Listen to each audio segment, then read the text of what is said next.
CNJ's Epic Quest. CNJ's Epic Quest.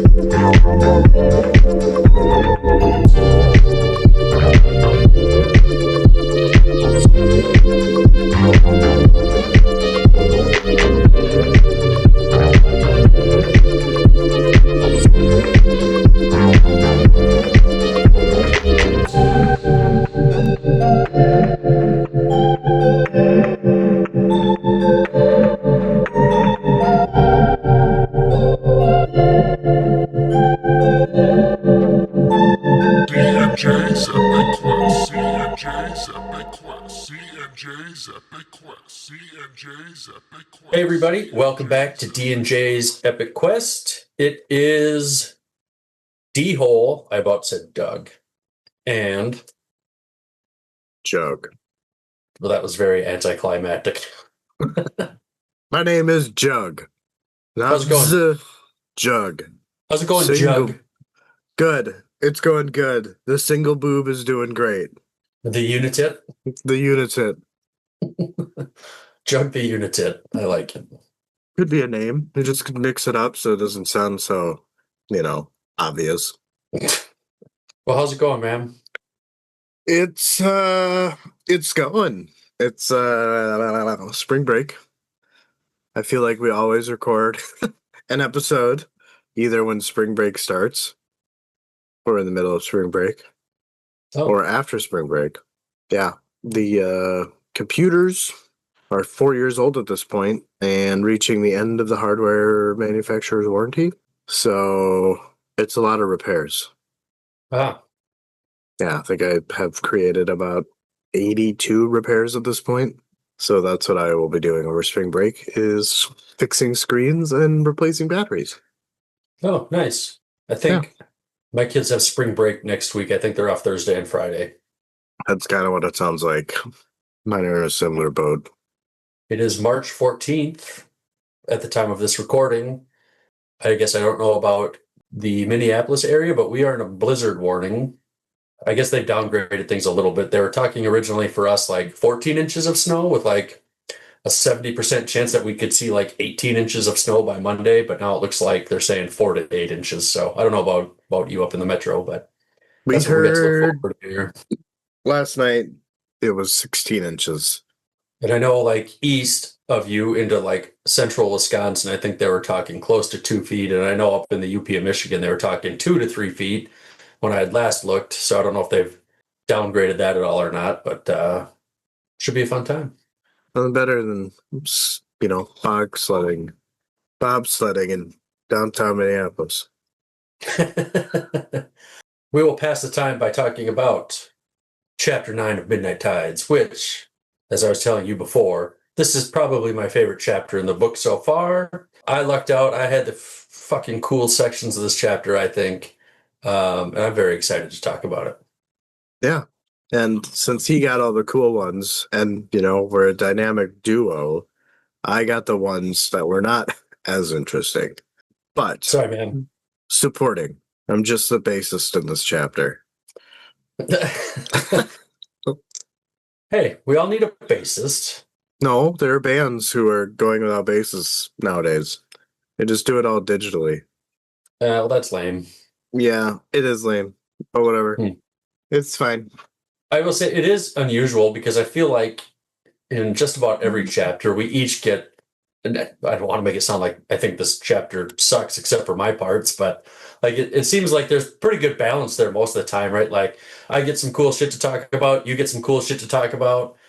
And I definitely feel like it's leaned a little bit more my way on this particular chapter.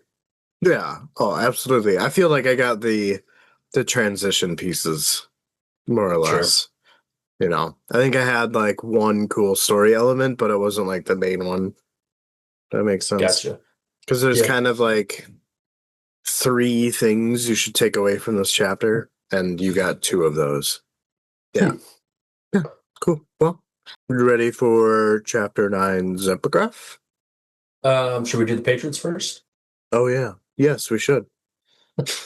All right. We've got Jan the Picker, Luciana Etrigan, Ryan the Topological, Damien Face in the Rock, Nate Fiddle Me This, Shield Anvil Dylan, Calvin He Who Witnessed, Livia the Malazan Potato, Aaron Mott Irregular, Scott the Only, Graceless Passion, Dead Smell, Gestriant, My Own Genesis, Alex the High Mage, Tyler the Great Raven, The Joyful Union, Tony the Watch, Steve Bottle Cags, The Mortal Sam, John I'd Kill the Mule, Tak the Middle Child, Peter, and Turin I Have Kittens.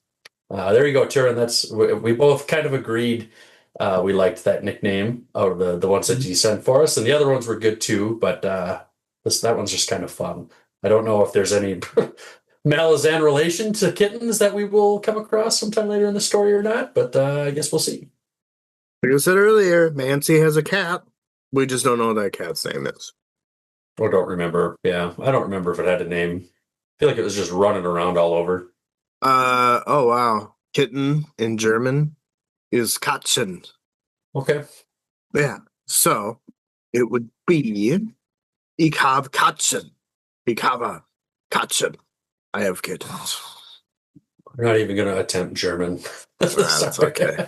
It's all I good. I would butcher it so bad. You know what's funny? I'm just listening to chapter 7. This is chapter 9. Yeah, chapter 7's. I'm like halfway through editing it, and we talk about rough languages, and you immediately thought about Russian, and Oh, yeah. I think about German. And you know what hospital in German is? Probably like a really long word. No, it's Krankhaus. Really? Krankhaus. Yeah. Krankhaus. My mind went somewhere else immediately. So yeah. And like butterfly is Schmetterling. Gosh, what is it? Maybe it's Spanish. I don't remember. I think it's Spanish, but the word for popcorn in Spanish like translates into like little angel or something like that. Oh, I believe. really? Yeah, and I couldn't remember what the word is, but I remember my teacher in school telling us that. Interesting. It was like one of his favorite words or something, just because of like the translation for it. Okay. All right. Take it. Yeah. There's our little language lesson for the day, guys. Yeah, and that's it for this episode's of the Undiaas Epic Quest. One of the quickest ever. Yeah. Our shortest, in fact. Almost like Lestariel and Pearl's encounter in House of Chains. Epigraph time. Epigraph. Chapter 9. You may be written this way, spun in strands, sewn in thread, blood woven to the child you once were, huddled I the fold of night, and the demons beyond the corner. Of your eye streamed down a flurry of arachnid limbs, twisting and tumbling you tight, to feed upon later. You may be written this way. Stung senseless at the side of the road, waylaid on the dark trail, and the recollections beyond the corner of your eye suckle in the mud, dreadful fluid seeping from improbable paths, and all that might have been, you could be written this way. Could you crack the carcass and unfurl once more the child you once were?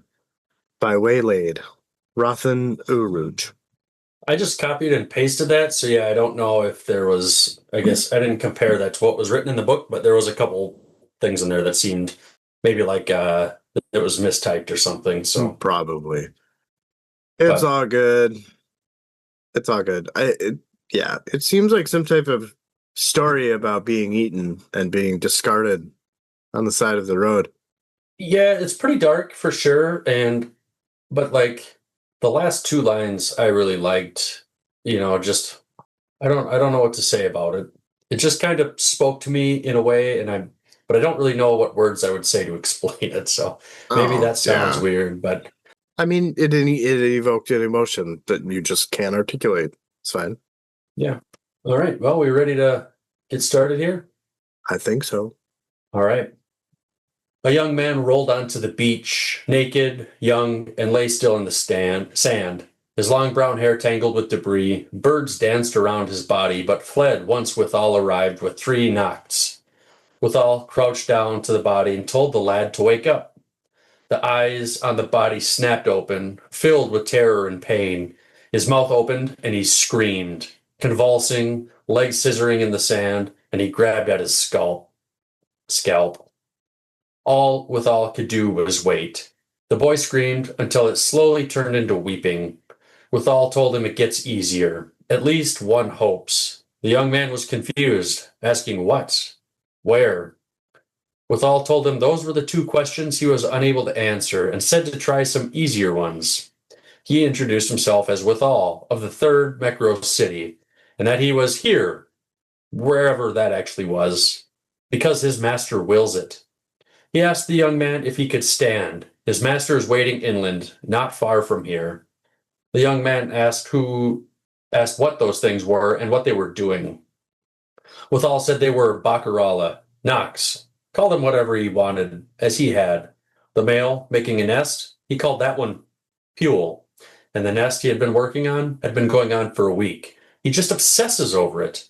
The other male watching is Rind, and is moments away from hilarity, and the female preening on the rock is Mape. Withal said he had arrived at a fortuitous time. Just watch. The male building the nest moved away from it. The female stopped preening.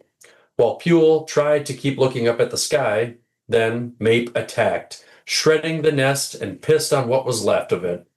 Rind was happy about this, and Puel looked dejected. Withal sighed and said this had happened more times than he could count. The boy asked how he knew how to speak his language. Withal said he picked up bits and pieces from traders, and his master improved it.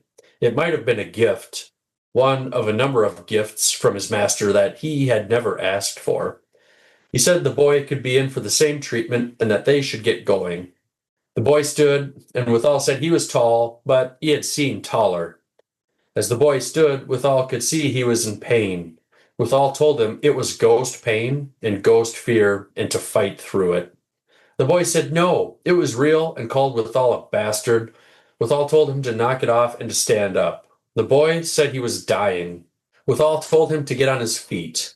The boy said it was so cold, and Withal said he was nuts. It's blistering hot.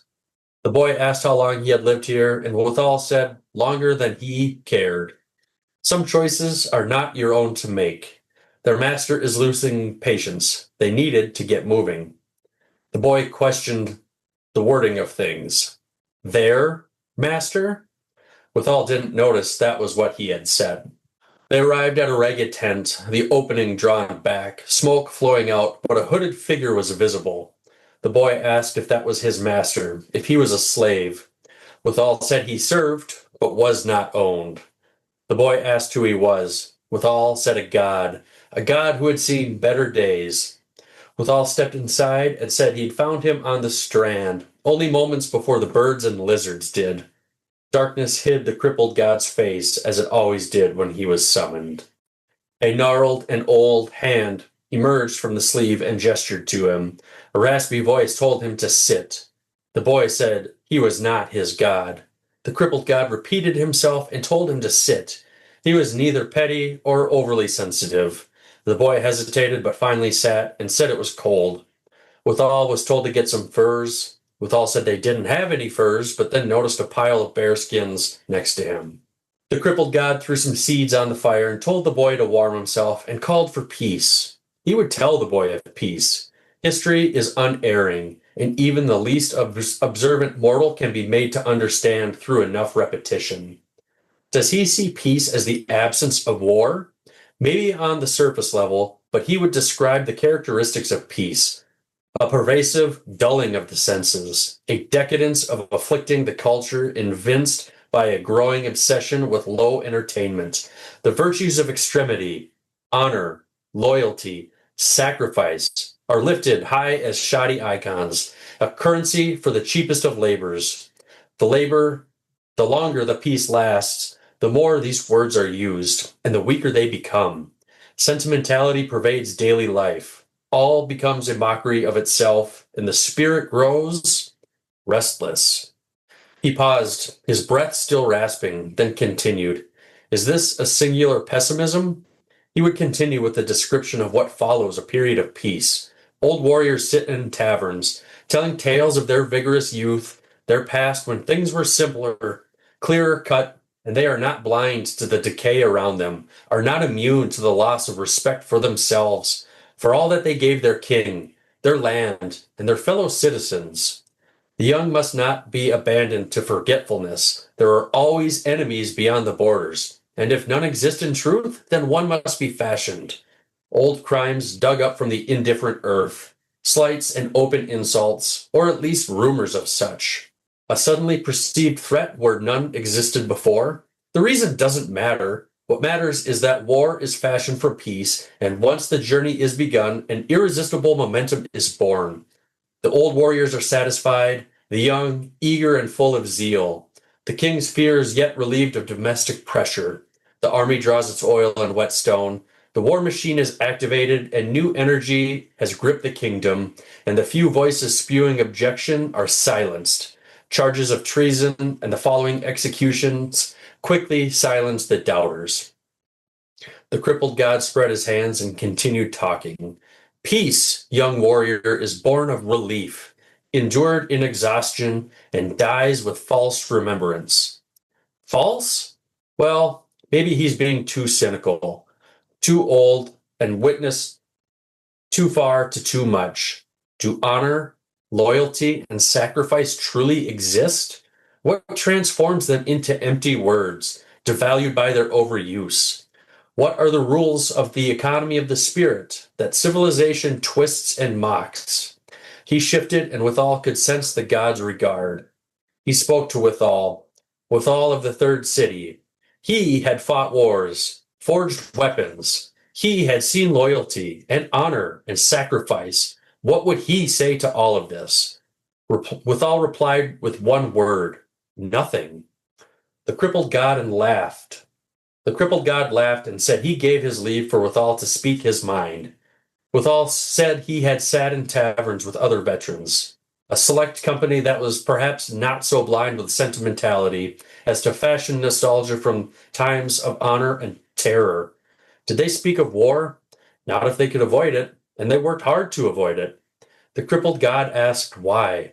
Withal said, because the faces come back, so young, one after another, a flash of life, an eternity of death, because loyalty is not to be spoken of and honor is to be endured, while courage is to be survived. Those virtues, chained one, belong to silence. The crippled god said indeed, yet they proliferate in peace, but did they not make him wince in pain when he hears them, build feelings of rage? Withal said they did, especially when he hears them used to raise people for war once again. The crippled god was silent and sat back, looking at the boy, and said he spoke of peace as anathema, a poison that weakens the spirit. Had he spilled blood? The boy flinched beneath his furs and repeated it back. Spilled blood? Spilled. Down. So much of it. Everywhere. Daughters take him. The crippled god cut him off, saying no to the daughters. He had taken him, chosen him, because the boy's king had betrayed him, hungered for the power he offered, but not for conquest. No, he wanted to make himself and his people unassailable. He curled his fingers into a fist and said, not good enough. He threw more seeds on the fire and said he had chosen him, Rulad Sengar, for his gift. Did he remember? Rulad nodded and said he had died. The crippled god murmured that every gift has a price, and that there are powers buried in that sword, powers unimagined, but they are reluctant to yield. He must pay for them, in combat, with death. But he needed to be precise, with Rulad's own death. His first death was done, and as a consequence, his powers and skills had burgeoned, but it is just the beginning. Take the weapon, and will his next death prove easier to bear? Probably not, though perhaps in time. Withal looked at Rulad's face. In the horror, he also saw ambition, and it grew like fire behind his eyes. Withal thought to himself, the crippled god had chosen well. His own hands were deep within this. The smoke blew and momentarily blinded him from Rulad as he reached for the sword. A god's mercy? He was not convinced. Damn. Quite the voice acting there, sir. It was Nicely very, done. it was very intense, and I was thinking like I never reached out, but it would have been fun to have Jim play the crippled god there. He did a really good job with Calor back in Memories of Ice. Hmm. Um, but yeah, no, like it was such an intense opening for this chapter, and I just really got into it. I love this chapter. I love the beginning of this. So yeah, some of my thoughts here we can get started with. Yeah, Uh, this is definitely an intense opening. yeah, just the way things are described here. The eyes on the body snapped open, filled with terror and pain, his mouth open, screaming, convulsing, legs scissoring in the sand as he grabbed his scalp. Like, I can see this, and again, just continuing what we see in just about every chapter, just like the horror, right? These horror elements that, like, I think that's like perfect. But that is a pretty horrifying way to wake up. And I would imagine, is probably remembering the last few moments before he was killed. And though at the time, like when I first read through this, I didn't know this was Roulade. I don't know if you did or had a thought. I didn't have a clue who this was, and I was wondering. Um, so then later on, when we get that reveal, it was just like, holy shit. And that's what made me think, like, yeah, he's probably remembering the last 10 seconds of his life or whatever. It was rough, a rough go. Oh, yeah, for sure. I would 100% agree with you. I think I was a little bit more speculative when I read this because, like, there were things in here that made me think Roulade. And then, when the section concluded, I was validated in my suspicions. So Sure. that was kind of cool. I really enjoyed that. But it wasn't anything that I was expecting. I think that, like, the thing that blows me away about this chapter is the fact that the things that I was expecting, I wasn't expecting to happen so soon, if that makes any sense. 100% agree. 100%. Like, I mean, well, I guess going back to like the last chapter, like I didn't expect Roulade to die, and I certainly didn't expect him to come back in the next chapter. Like, Right. but I guess like reading it, like and how it's happened, it's like okay, well, it makes sense. It fits. It doesn't feel out of place. I don't know. I just was not expecting the unexpected that we got. I guess. I think that you and I can agree that this is some type of stage between death and Hood's Gate, right? So would you say that this is like his soul? I don't know. I'm not sure. Like, cause it feels pretty physical to me, and I kind of wondered, like, I'm wondering the Nascent that we saw in House of Chains is like part of the crippled gods like planet where he came from or something. I don't know, but like he's waking up on a beach.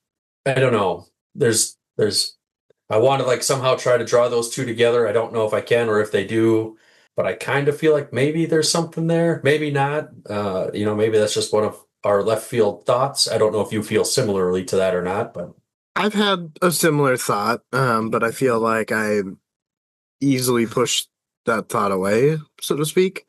But I mean, he wakes up on a beach in this, right? yeah, So, I mean, Charles Sengar woke up on a beach, but anything can be a beach when your whole world is flooded, right? Like, I don't know.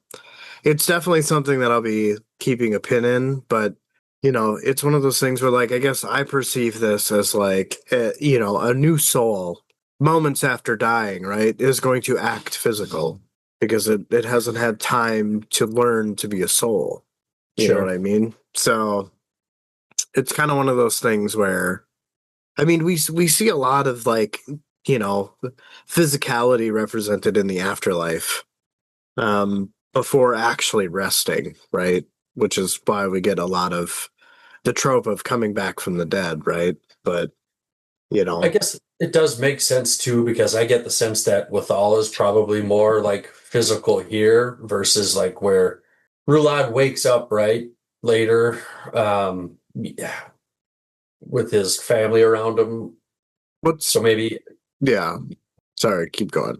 no, that's kind of it. Just Withal is kind of like the shadow there. I didn't really get the sense so much that he was a shadow in this. He was more like his being. He was a shadow in the prologue. No, just for like Undiaas, he's a shadow, right? That like, That's Wither. oh, thanks. They both You're start welcome. with a W. Close enough. Right.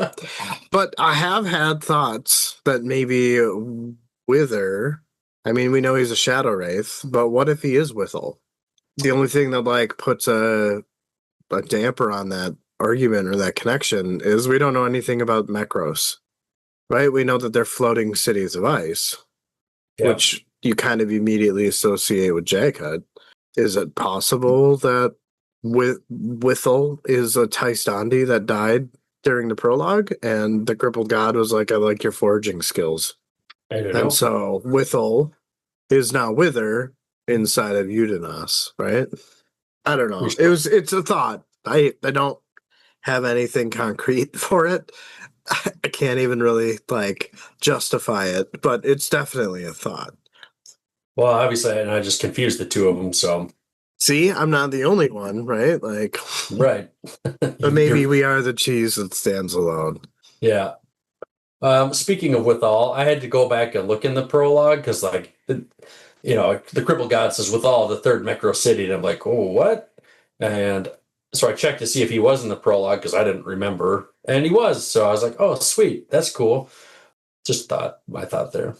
Yeah, I mean, I had to do the same thing because while I was sure that Withel was in the prologue, I had to like verify. I'm like, what if I'm getting that wrong? I was like doubting myself, you know? I was like, I was thinking when I was reading this, I'm like, am I on the verge of like something here, discovering something?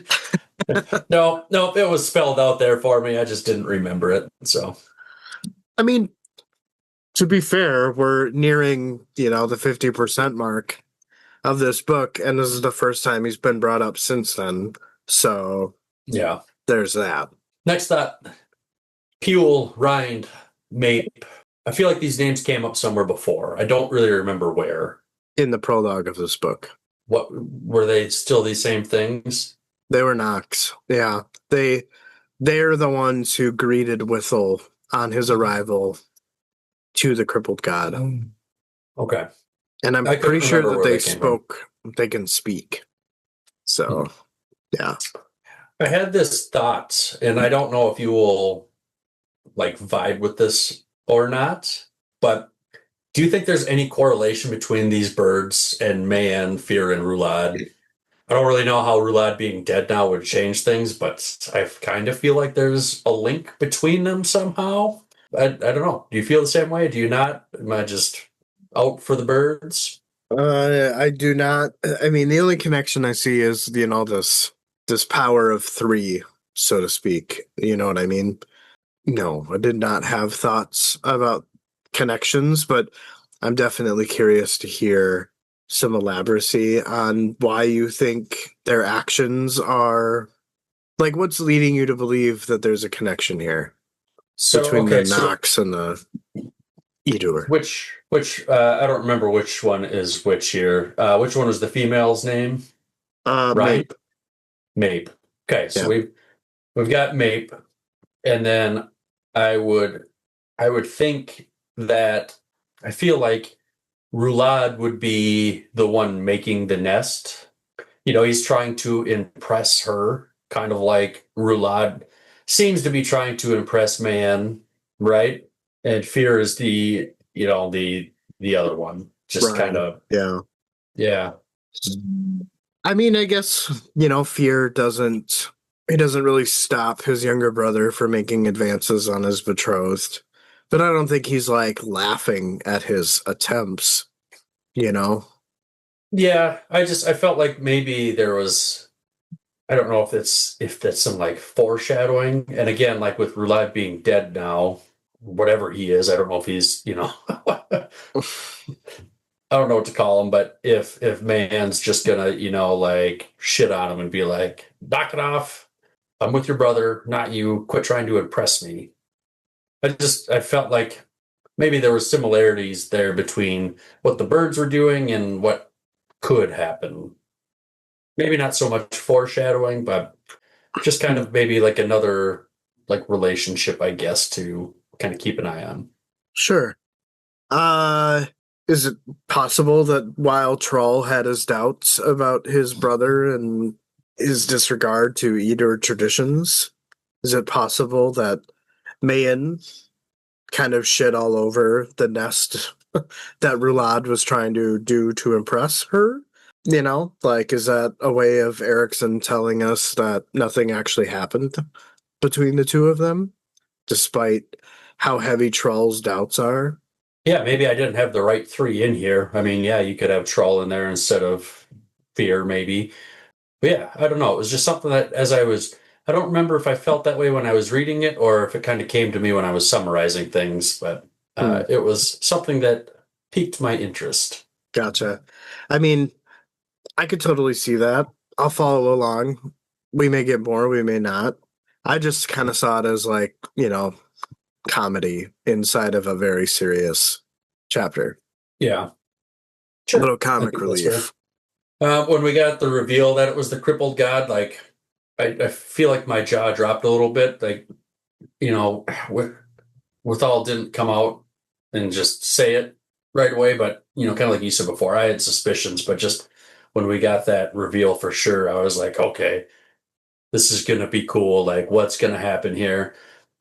And this whole like conversation that we get from the crippled god, like I feel like in this series we've been kind of built up to hate him, right? Or that we shouldn't like him. But this whole talk about peace, I thought was really good, and I liked it. It quite honestly, it makes me think quite a lot of our country right now, um, and just the mess of the state of the world. Yeah, Uh, I didn't see that. Sure. but yeah, I don't know. It was cool to get some more time with the crippled god, where at least in this moment, I don't really feel like he's a villain. Maybe he's got some underlying motives and he's gonna want bad things, but I'm sure he's manipulating Roulade here. But It I think I don't know. I liked his speech. Yeah, and it was a whole like page and a half, which I feel like in the series so far is a little bit of a first. I don't remember character talking endlessly for like a page and a half. You know Yeah, it what I was quite a mean? bit. Yeah. Yeah. And the sense that I get is that it almost seems like propaganda. And Withel seems to be, when it poised with the question about peace, he seems to be on the opposite side of the fence of it. You know what I mean? Like he doesn't seem to agree. And it even states there that like I don't agree with people rising people up for war, Right. which kind of seemed like a shot at the crippled god. Because that's exactly what this propaganda kind of seems to be doing. Yeah. No, I agree. Yeah. It was cool to see him kind of just even rebel a little bit against the crippled god, I think, and when the crippled god asked him, well, what do you think of that? He just said, nothing. Yeah. He's like, I don't agree with you, so I'm not going to say anything. Right. And then the crippled god was like, you know what? Like, say what you got to say. I really don't care. Yeah. He's going to do what he's going to do. Yeah. So, yeah, I knew exactly that it was a crippled god when I read the description of the tent with the smoke billowing out. Yeah, that was where I knew. I'm like, yep, I'm visiting the crippled god, But which, it was still cool. yeah, it's just funny how, like, in a way, in my mind, not quite as described or as descriptive of this, or even, and even know who Roulade was in the House of Chains, but like, we know that the Edur are working with the crippled god, so like, it's just really cool to see these types of like connections of Yeah. how all this shit started. Yeah. And I will say, even so, like, until we get to the point where Roulade does, I'm going to guess somewhere along the way, he's going to do some like evil shit. But right now, I still like him, and like I still feel for him, like the way he wakes up, just in this terror. Like at this point, I don't really feel like you can hate him a whole lot. Maybe you don't love him, but I don't know how you could hate him based on what he's done at this point. I mean, I don't know. I don't align with his values. So that's what I wouldn't say hate. I mean, hate's a strong word. I'm very meh about Roulade. You Gotcha. know, I definitely do agree with you though that I think that he's gonna start some shit because of his personality, and I think that's why he was chosen. I think that's why the crippled god chose him. Yeah. We'll see. Or it's in defiance to Hannan Mosag because it kind of sounds like, and I don't know if you really touch on that in this section. I didn't see any comments when you were summarizing, but it kind of seems like he offered this gift to Hannan Mosag, and Mosag didn't. He just kind of like agreed to go along with the crippled god, but like really wasn't going to go through with it. He just wanted the sword or the gift, right? Yeah, he wanted to be like all powerful, I guess. Yeah, no, I didn't make any comments on that. I didn't really think about that at all, to be honest. Yeah. But you got a good So point. that's why I'm going to go with. It's just so funny how like even after the section, there's still a lot of connections to the first section here. Yeah. And I don't know if you caught that later on, but we'll talk about Roulade and compare it to this opening scene. Sure. Next thought here, just a flash of life, an eternity of death. I really like that line, and I think that just kind of sums up the human experience. You might live 100 years, but compared to an eternity of death, I mean, that's still a blink of an eye. So It's a fraction. Yeah. yeah. Yeah. Damn. Cool. Well, I'm halfway through my fraction, so we'll see what happens. Let's hope not. I hope we got more time then. Me too, but it is what it is. Right. Is this? I'm not sure if this is my last. I think this is my last thought. So, the crippled god talks about his next death. Will that be easier to bear? Probably not, though perhaps in time. So, I'm going to take this as kind of a win, I guess. I'm going to say I'm partially right. I think Roulade must be the bringer of midnight tides with all this talk about death, repeated deaths. I still think it's tied to the sword somehow, too, though. Well, didn't in the prologue they say that there was something trapped inside? There was a soul trapped inside, or is that was that foreshadowing to Roulade's soul being trapped inside? And maybe that's how. I don't know. You know, I think the original bringer of or the original midnight tides, right? Like, I think is Tiam, the mother of dragons, right? Like we've seen quite a bit that I would say confirms that fact that she keeps dying and coming back. So I'm wondering if somehow the crippled god was able to ensnare that soul when it died one time, and then made Withel bind it into a sword. And whoever holds the sword now has that power, that gift, right? Oh, okay. I could probably get on board with that. That's my speculation or my thoughts, because there has to be a tie somewhere, right? Like, We will read and find out. But that's all I have for the first section there. all right, section 2.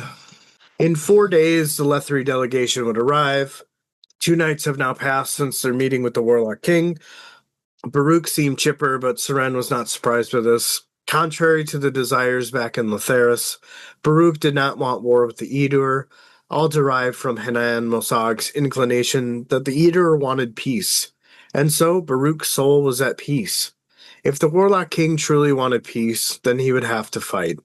Seren's confidence in Hannan Mosag had grown, and she believed that there wouldn't be any trickery or manipulation at the treaty. She felt a weight lift from her, lessened by Hull Bedict. He had come to terms with his desires not being met. If Hull truly wanted war, he would have to side with the Letheri. If he were to follow that path, he would need to keep his Letheri allegiances intact. No longer on the side of the Edur, but stick to at least one element of the Letheri delegation. A faction described as greedy and filled with betrayal. Hull had left the village and was out somewhere in the forest. He would return for the delegation, but she suspected not a moment before. She did not envy his dilemma. Baruch the Pale had a renewed energy about him, and thus began selling his iron ingots. In order to do so, though, he needed to have the Acquitator a Quitor accompanying him. 3 Narek trailed them as they walked up toward the forges. It had rained steadily since leaving the Warlock King's feast. Seren led Baruch and his servants to a squat stone building. She observed the blackwood door and its stylized script that likely held shadow wards. She turned to Baruch and said that she must enter alone. Before she could finish, the door opened suddenly and 3 Edur rushed out. She told Baruch to send the Narek back, as something had happened. Baruch waved his Narek away without complaint. They did not go into the stone building, but instead went to the center of the street. They saw more Edur stepping out of their homes to line the approach to the noble quarter. Baruch asked what was going on. She shook her head no and said that they were in a fine enough position to see what was happening. In the distance, they saw a procession appear. She counted 5 Edur warriors, one using a staff, 2 others were pulling sleds. Baruch asked if the one with the staff was Benatus Singar. Seren nodded and observed that Benatus appeared to be in pain. She put it together that this was the return of the group that Hannan Mosag had sent away. She now saw, strapped to one of the sleds, a wrapped form. Baruch whispered that they carried a body. She wondered where they had gone. Judging by the furs, she guessed north to the ice fields. She asked herself what Hannan Mosag has asked of them. The memory of Featherwitch's divination suddenly returned to her, and she felt a chill in her bones. She told Baruch to follow as she wanted to witness this. Baruch wondered if they would let them. She told them that they would stay in the background and say nothing. She guessed that they would all be too preoccupied to notice them. Baruch told her that he didn't like this, any of it. She shared his dread, but decided to say nothing. I think what I love about the sections that I had to do is there's a lot of build-up and tension. While they weren't action-focused, they definitely build the suspense for those pieces. Now that you say that, this chapter did do a good job of that. I mean, yeah, we get maybe not a ton of action so much in that first section, but just it felt like it. It felt very intense. And then it kind of brings it back a little bit, right? But builds it back to building that tension for later on. Well, right. Yeah. Because, with anything happens, right? I'm sure you can imagine this just as well as anyone reading this section. But, this part where, you have this going about of your daily business, right? And then all of a sudden, something changes. Something is seen, heard, witnessed, right? And then everybody's flooding into the street to see what's going on. Yeah. And you can imagine that, right? So you feel the tension of oh, what's happening, right? Something's happened. Yeah, kind of that fear of the unknown, what's taking place for sure. Right. Yeah. I only had a few particular thoughts, specific thoughts. It says that even though they had the meeting with the Warlock King 2 nights past, and that Seren kind of inclines that Mosag wants peace.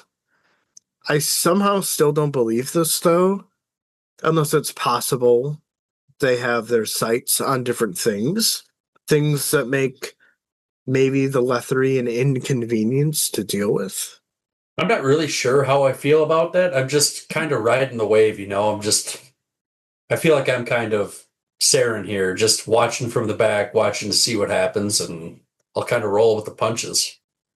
Yeah, and that's exactly, I think, how you should do it. But it's just there's a little part of me that's up until this point, I think that things change at the end of this chapter because, and I pointed it out in one of my sections, but the meeting with the 3 of them in I think chapter 6, the end of chapter 6, no, chapter 7, Sure, man. I'm taking your word for it either way. Fine. It was chapter 2 of Memories of Ice. I'm just kidding. Okay. Yeah. There's this confidence about it. But then when Roulade shows up, it turns quickly to desperation and fear. So it's kind of interesting, and that was something that I didn't even notice when I was doing these summaries. And what I was pointing out was this is the end of his confidence. This is the end of his motivations. his desires, right? Like, based on that first section with the crippled god saying that, like, oh, Hannan was only interested in self-preservation, right? Not what I want to do. He didn't buy into what I was doing. He tricked me, is kind of the sense that I got from your first section. And so I don't think that Hannan Mosag wanted anything to do with the Lethery. I think that he wanted to use those powers elsewhere on more important fish to fry, I guess is what I was kind of going with this. What those fish would be, I don't know. It makes sense not to start a war with the Lethery because he's got other prerogatives. Do you think just like taking over, like just really focusing on taking over? I don't know. I feel like he's got the Edur pretty much under control, but I thought there was like kind of one tribe that was maybe not really reined in. I don't remember for sure, yeah. but I would agree with that. the dude's way to the north or whatever. That like Yeah, they barely ever leave their villages or whatever it was. I can't Denrotha remember or whatever it was. Something like somebody. that. Yeah, I mean, it kind of seems like Hannan Mosag is hell-bent on uniting the Edur. So maybe he just wants to rule the Edur, which I think was maybe a little too minimalistic for the crippled god. It's like, no, I want you to go do other stuff. Like, go, Take over the world, dude. Right, exactly. Like, you just want to, okay, yeah, well, whatever. I'll get something better. You know what I mean? Got to think bigger. Yeah. So I think that's kind of what Hannan Mosag, I think that's one of the reasons why he wants peace, is because he's focused somewhere else. He doesn't want the Lethery and the shit that they're starting and breaking the treaties because he's got better things to do. You know what I mean? Yeah. Like, yeah.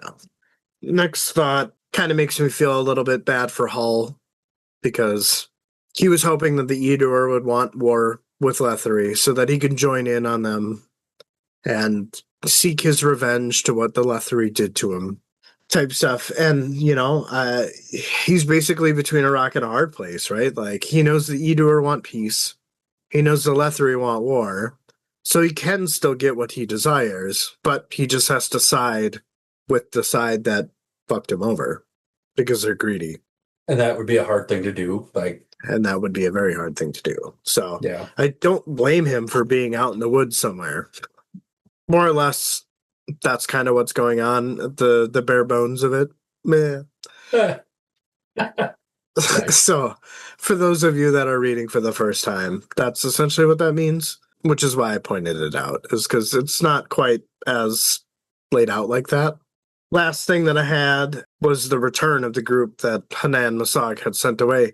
Again, this was another thing that I expected to happen eventually, but I did not expect it to happen immediately after the chapter of hearing why they have the injuries that they do. I guess I wasn't too caught off guard by this personally. I don't know. It just I was like, okay, yeah. They were heading back anyways, so I didn't feel surprised, I guess. But that's fair. I think I was just expecting a different chapter than what we got. I was expecting to, go back with Bug and Toll and Bryce, and, all those guys, right? Like, sure, yeah, that didn't happen. I mean, we've essentially had 3 chapters in a row focused around the Edur and Seren and all those guys. Yeah, that was all I had for that. Again, very tense section. And this is one of those themes, right? Like, the procession is back with Rulad's body. Like, that's an important thing to take away from this chapter. Yeah, for sure. Well, my next section here is a short one. They crossed the bridge well ahead of the procession, though it was very evident the world preceded them. The nobles and their families all out of the compound in the rain. Tomad and Uruth first among them, and a respectful distance away were their slaves. Saren said it was one of the Sengar brothers. Baruch heard her speak and said Tomad had once been a rival of Hannan Mosag for the throne and wondered how he would take this. Saren wanted to know how he knew this information. Baruch said he was briefed, and that shouldn't surprise her. He sighed and said the Warlock King and his Krishnan had emerged from the citadel. My only thought here, I guess, is more of a question to you. Do you remember when Baruch was briefed, or was that something that happened off page? Off page before he came here is what I'm guessing. Gotcha. Yeah. Okay. Briefed on the Edur and their current predicament, right? Gotcha. Yeah, by the Queen or whoever sent him. Well, okay. That was all I had. Just a short little kind of transition here to the next section. It was a shorty. Yeah, it was a paragraph. I don't Yeah. feel like those happen very often. Not at all. Definitely in contention for the shortest summary we've had to do. Well, I think you still One of will them. hold that. You will hold that Two record, I think. sentences long. Yep. Yeah. Yep. Well, no, it wasn't even 2 sentences, right? I just said they fucked or something like that. Yeah. I think so, yeah. Yeah. So I guess that's fair. But definitely in the top 10 of shortest summaries we've had. Definitely. All right. Section 4 here. Rain dripping down his face, Undiaas stood a few feet behind Uruth. Rulad Sengar was dead. He was indifferent to that fact. Rulad was no different than any other Edur youth thirsty for violence. He knew that because Rulad was a Sengar, that he would be tasked with dressing the corpse. 3 days for the ritual, including the vigil and the staining of flesh. Rulad, because he was now blooded and killed in battle, he would be covered in gold coins, likely leathery instead of copper. It was a waste that he found enjoyable to contemplate. He watched the Eater group cross the bridge, fear pulling the sled that held Rulad's body. He saw that Benatus was limping and appeared to have been hurt. He noticed Medik and Theratus. He saw a troll without his spear and thought a battle had taken place indeed. Uru spoke to him and asked if he had all his supplies. He replied that he did, and that the coals had been lit. She told him that he was diligent, and she was proud that he was part of her household. He thought to himself about that compliment, and knew that if she had found the Wyval blood in him, she would have snapped his neck without question. He thanked her for the compliment. Tomad stated that he could tell by the pride in Fear's eyes that Rulad had died a blooded warrior. The Warlock King and his 5 sorcerers strode to intercept the party. He heard Uruth gasp in outrage. Tomad calmed her with his hand and said that there must be a reason and they should join them. Undiaas followed Uruth and Tomad. Hannan and his 5 Krishnan arrived first. Quiet words were being exchanged between him and Fear. He observed the 5 Krishnan observing the body of Rulad with mixed expression. As Tomad's group arrived, Fear made eye contact and told his father that he had failed, as Rulad was dead. Hannan snapped that Rulad was holding the sword and explained that wasn't he clear enough that no one was to touch the sword. Fear looked pissed and explained that they were attacked by Jahek or Heck, and that he believes that the Warlock King knows who and what they are. Tomad said that he didn't. Benatus provided an answer and said that they were soul-taken, able to assume the forms of wolves, and it was their intention to claim the sword. Uruth had some questions about the sword, but was cut off as Hannan shouted, "Enough of this." Tomad stepped in and said that his youngest son was dead, and surely he could retrieve the gift. Fear said it wasn't that simple, as no matter how hard he tried, he couldn't pry the sword from his brother's hand. Hannan cut him off and said that his hand must be severed. Uru said that this wasn't going to happen, and asked Fear if Rulad had died blooded. Fear said yes, and Uru said that it wasn't all the more reason to keep her son intact. Mosag said that he needed that sword. The silence that followed that outburst, Troll spoke for the first time. He offered an explanation that Rulad's body was still frozen, and perhaps the sword would come loose after the body has thawed out a bit. He said that it was possible that their conflicting desires could come to a compromise. He turned to his mom and Pa and said that they were tasked with this, and they must finish their task by placing the sword in Hannan Mosag's hands. His mother stared at him in horror, finally asking if Troll would allow the severing of his brother's hand. She asked him if he was her son, and began to say that she would. Tomad stopped her with a look and reasoned with Troll and said that he agrees with his son's advice to wait and see once the body melts before making a decision. Tomad faced the Warlock King and said that the preparation of the body would not be interfered with by the sword, and if it would be possible to just give it some time. Mosag agreed with a nod. Troll approached Undiaas and told him to take charge of the body and to take the body to the house of the dead. But do not expect the widows to attend, as they need to postpone that until other matters can be resolved. Undiaas told his master that he would do so and selected another slave, Hulad, and one more to help him with the sleds. Both slaves looked frightened. This kind of open conflict among the Edur was unheard of. They seemed on the verge of panic.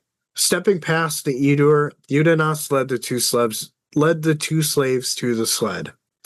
Fear passed the harness to him. The other two slaves helping, they began dragging the sled towards a large wooden structure, where Edur corpses were prepared for burial. No one stopped them. Some interesting things here. Some conflict, right? I guess my first thought was, again, this thing that Undiaas calls out. Uruth is like, "Oh, I'm so happy that you're in our household."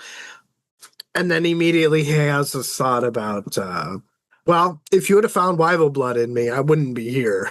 So clearly I'm not, you can't be that proud because, yeah. Yeah, it definitely, it feels like a backhanded compliment, doesn't That's it? what I was, yes.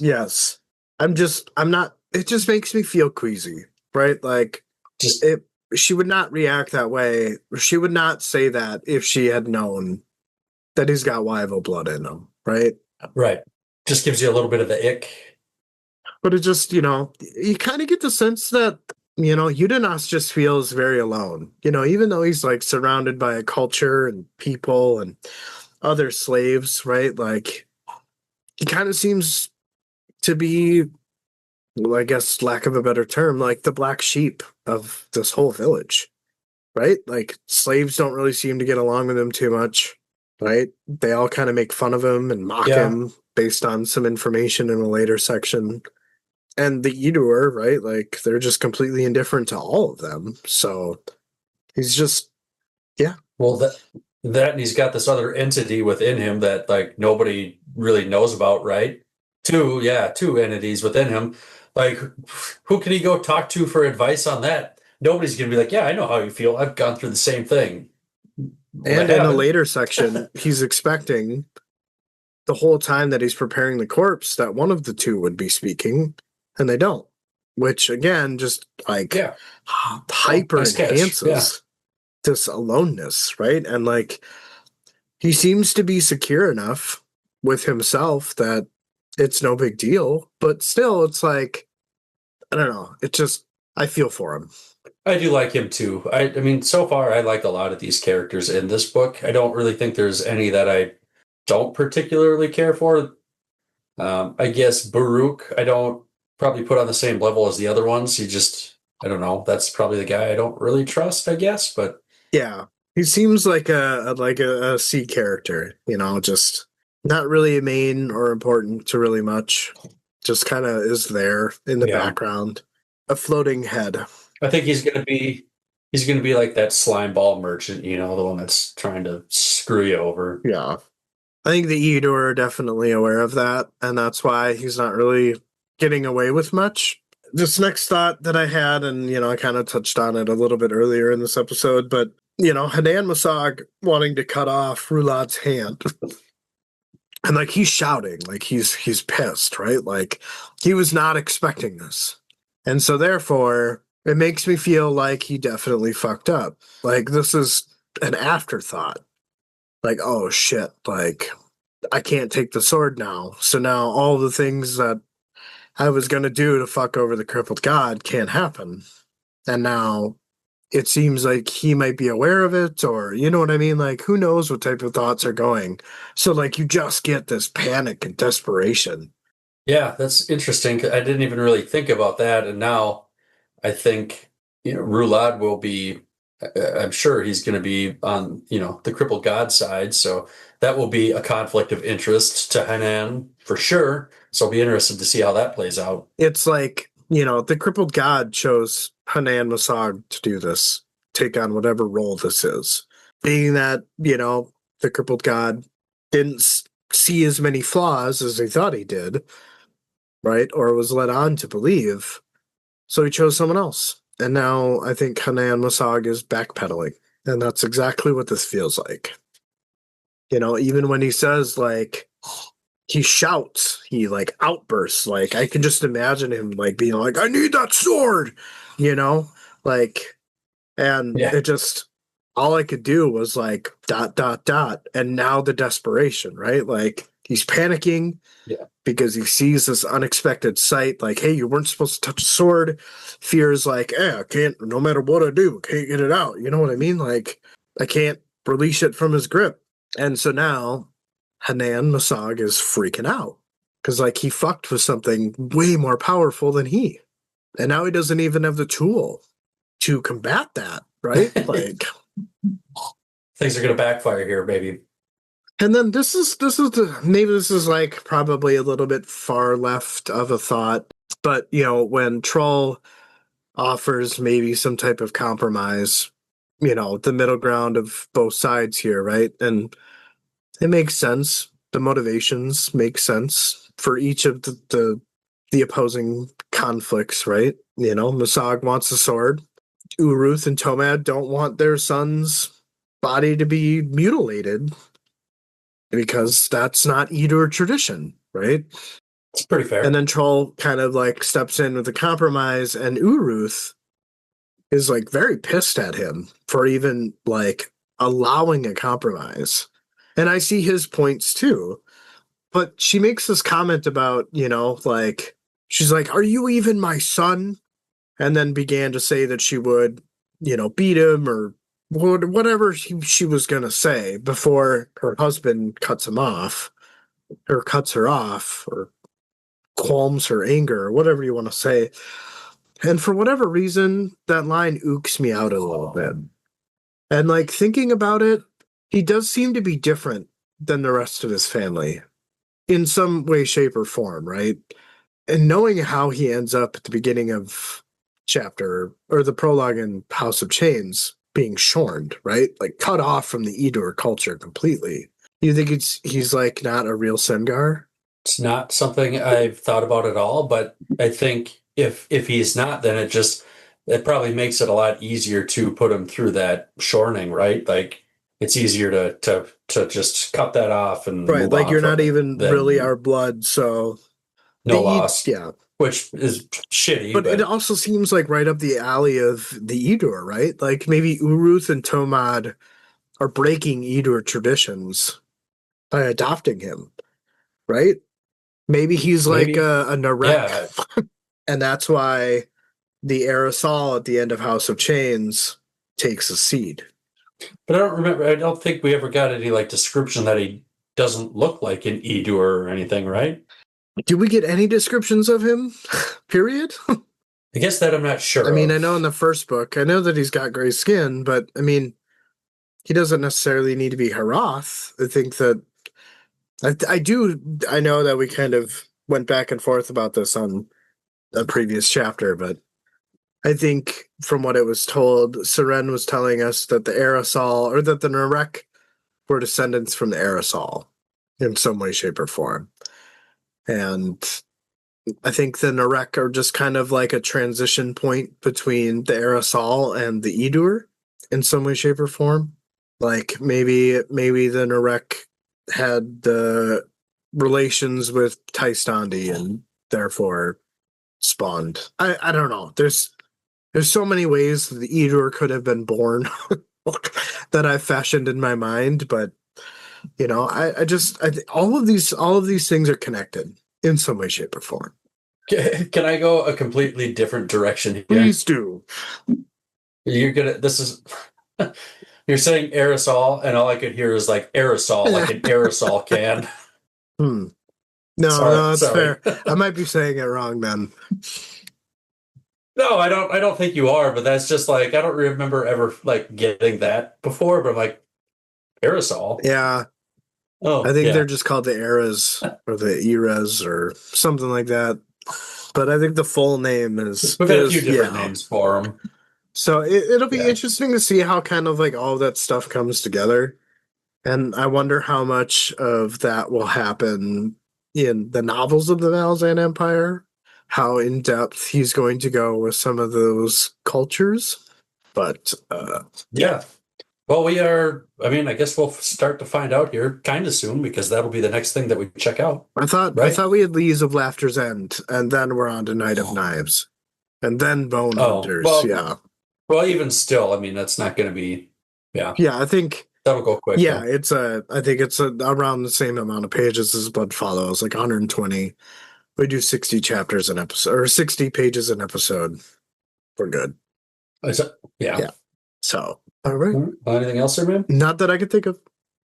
I just again, it's the tension, right? Like it's Undiaas says it's unheard of for the Edur to argue in public. They have to publicly announce a compromise, which makes things harder. We'll see what comes of that. I've got another shorter section here, and I don't think I had any comments on it, but I guess we'll see if I feel differently as we read through it here. Saren grabbed Baruch's arm and pulled him back towards the bridge. He gave her a look, but didn't say anything. They wouldn't manage the passage unseen, and Saren felt sweat on her neck and back. They weren't bothered, but their presence had been noted. What would become of them was, as of now, unseen, and would likely stay that way until the conflict they saw had been resolved. The Narek had put a tarp up from a wagon so they could keep the fire burning and disappeared back to their tents. Back to their tents when Saren and Baruch returned. Baruch said things looked like serious trouble because Hannan was shaken up pretty good. That, and he didn't like the talk about this gift. A sword? From whom? And surely not an alliance with the Jek. Saren agreed with that since it was the Jek they had fought. There was nothing else even out there. She thought back to the scene on the other side of the bridge. Fear's brother, not Benatus, but the other. He had counseled reason, and he interested her. He was physically attractive, as were most Edur, but there was more. There was intelligence and pain. She had always been drawn to those who hurt. Baruch continued, a sword that was so valuable that Hannan Mosag considered mutilating a blooded warrior's corpse. Saren asked if he thought that was odd. A corpse holding a sword so tight even fear couldn't pry it out. Baruch said maybe it was frozen. Saren asked if he thought it was frozen from the moment of death. Baruch said that was a good point, unless it took his brothers a while to get to him. Saren said a day or more at least, and they didn't know all the circumstances, but it all seemed unlikely. Baruch agreed and said the Edur funeral wasn't going to put the Warlock King in a good mood. The delegation will arrive at precisely the wrong time. Saren said she didn't think so. The Edur, especially Hannan Mosag, had been thrown off balance by this, and unless there is a fast resolution, they will be among a people divided. Baruch smiled and asked what she meant by we. Saren replied, saying the Letheri, as she was not a part of the delegation, and strictly speaking, neither was he. Baruch said neither was Hall, but he thought they were all caught up in the mess, whether it sees the light of day or sinks into the deep.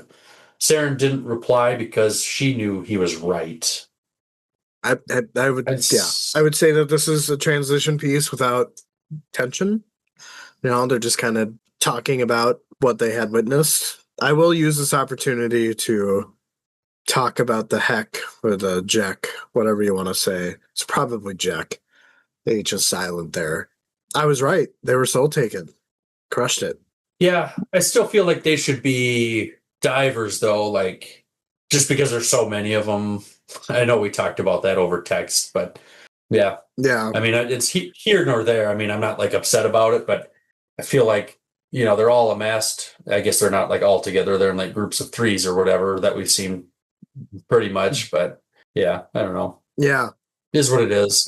Well, because like in the last chapter, they just described the Jack as having masks, right? Which immediately makes me think of the Segula. So again, there's like another like really small connection. Whether that is something or not, I don't know. I'm just starting to feel like I'm seeing a pattern of evolution here. I think the Soul Taken spawned the Divers. But what spawned the Soul Taken? Well, I think that there's a subtle hint later on in one of these sections that I'm excited to talk about. Maybe you caught it, maybe you didn't, but Not remembering offhand, but I guess we'll see when we get there. Maybe I will have, maybe I had some sort of thought there, but if it was in your section, obviously I just didn't jot anything I down. think it was in yours. I think it was in one of yours. So, yeah. Okay. Then maybe not. All right. This next one is another little shorty. I only had one thought, but if you're ready, I'm ready. Let's do it to it. All right. The sled slid easily on the ground. Undiaas raised a boot to stop the sled alongside a stone platform. Without a word, they began to remove the straps from the body. The tarp was then lifted clear. They saw the cloth shape the form around the body. It appeared that Rulad's mouth had opened in death, making it appear as if he was silently screaming. Hulad stepped back and said, "Errant, take them." Undiaas seemed unfazed and said that it happens more often than not. He told the two that they could leave, but before they do, to bring the chest of gold coins to him. Iram and Hulad pulled the chest along some wooden runners. The coals were red, the sheet of iron black with heat. Iram said that it was a waste, and that when the Edur are conquered, the three of them should form a group to loot the barrows. Undiaas said that there were shadow wraiths guarding those barrows. Iram proposed that they would find a mage to dispel the wraiths. Undiaas asked Iram how indebted he was. His grin faded and said that he'd have enough to buy his freedom and his grandchildren, who are still in trait. He said that he dreamed of that day. Undiaas said that some debt can't be paid with wealth, and his dreams are not of wealth. Iram said no, and that Undiaas dreamed of the heart of a lass so far above him. Iram revealed that all the slaves shake their heads at the sadness of it. Undiaas suspected that it was less sadness and more pity. He told them both they could go. He tells them to inform Uruth that he has begun. So again, kind of like going back to what we were talking about with Undiaas, kind of being the lone wolf, even amongst his own kind, because they all seem to make fun at some of the things he wants, but it's so much deeper than that, right? Like, does wealth buy happiness? Or do connections with people surmount any amount of wealth? I mean, I think it's probably a mix of both in all reality, right? Like, Yeah, that's true. life's a little easier when you got money, and it's easier to be happy when you're not stressed about, I got bills to pay and this and that. Sure. But Yeah. if you're so rich, and you don't, are you just buying friendship? I mean, that's not the same. Yeah, exactly. I would 100% agree.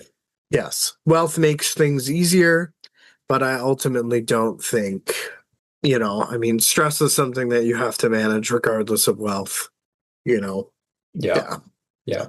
All right. The only thought that I had about this section, and this kind of aligns with your beginning piece, where he was screaming during his interaction with Withel, right? And it's pointed out that it appeared like once they revealed everything, removed all of this stuff, all the wrapping, the cloth that was covering the form, his mouth had opened as if he was screaming. And I just thought that was a really cool parallel between this section and the first section. It's almost like what he's doing in the afterlife is almost being like subtly reflected in his physical form. Sure. Yeah. Yeah, I didn't catch that, but that's a good catch there on your part. So, but that was my only thought. Again, it was a really short section. But yeah. Transition, again, similar to your last section where they're just kind of talking, not really about events that took place. Sure. Ready to continue on? All right. It was not the time to be alone, but that was the position Troll found himself in. The realization was sudden, and he blinked to adjust to his surroundings. He was in the place of his birth, standing before the center post with its jutting blade, while the heat from the hearth seemed unable to warm him. He had left the others outside, the Warlock King and his need against Tomad and Uruth and their insistence of proper observation of a dead, blooded warrior. A warrior who was their son, and with this conflict, Hannan Mosag could lose his authority among the Edur. Troll thought Mosag should have shown constraint. It could have been dealt with quietly, without anyone else aware. How hard could it be to remove a sword from a dead man's hands? And if sorcery was involved, and all signs seemed to point that way, then Hannan Mosag would be in his element. Besides, he had his Krishnan as well. They could have done something, and if not, then just cut off his fingers. A corpse no longer housed a spirit. Death had severed the binding, and Troll could feel nothing for the cold beneath the ice. It was no longer Rulad. Though now there was no hope of secrecy. The argument had been witnessed, and in accordance with tradition, there must be resolution. Troll wondered if any of it mattered. He also thought how he didn't trust his brother. Long before he fell asleep on his watch, that was the truth. He had his doubts. His thoughts could take him no further. Anguish rose within him like a flood and burned, gnawing regret, guilt, and remorse. All the feelings and all-you-can-eat buffet. Troll thought they were doomed to give an answer to his death, again and again. Countless answers to the crowd, the solitary question of his life. Was it their fate to suffer beneath a siege of all that can never be known? There had been strangers watching the scene unfold. That realization shocked him. It was a merchant and his acquitor. Letheri visitors, advanced spies for the treaty delegation. Hannan's confrontation was an error in so many ways, and Troll's regard for the Warlock King had been badly damaged, and he wished for the world that existed a month ago, before the revelation of flaws and frailties. He continued thinking to himself, padding through the forest, mind filled with urgency of dire news. A spear left in his wake, point buried deep in the chest of a Letheri, heavy legs taking him through shadows, the sense of just having missed something, an omen unwitnessed. Like entering a chamber someone else just exited, though this time the chamber had been a forest cathedral. Herath, sanctified land, and he had seen no signs to give suspicion. It was this sense that came back to him. They had passed through fraught events unaware of the significance. A wave of conviction rose in Troll's heart, and he knew something terrible would happen. He stood alone in the longhouse, facing the center post and its crooked sword, and could not move. All right. I think I had a little bit here. Yeah. First thing, Tomad and Uruth, they want this proper burial, right? They want things done in the traditions of their people, and I guess I don't really think they're wrong for wanting that. Like, it's their kid. Why would you want to deviate what's been done forever?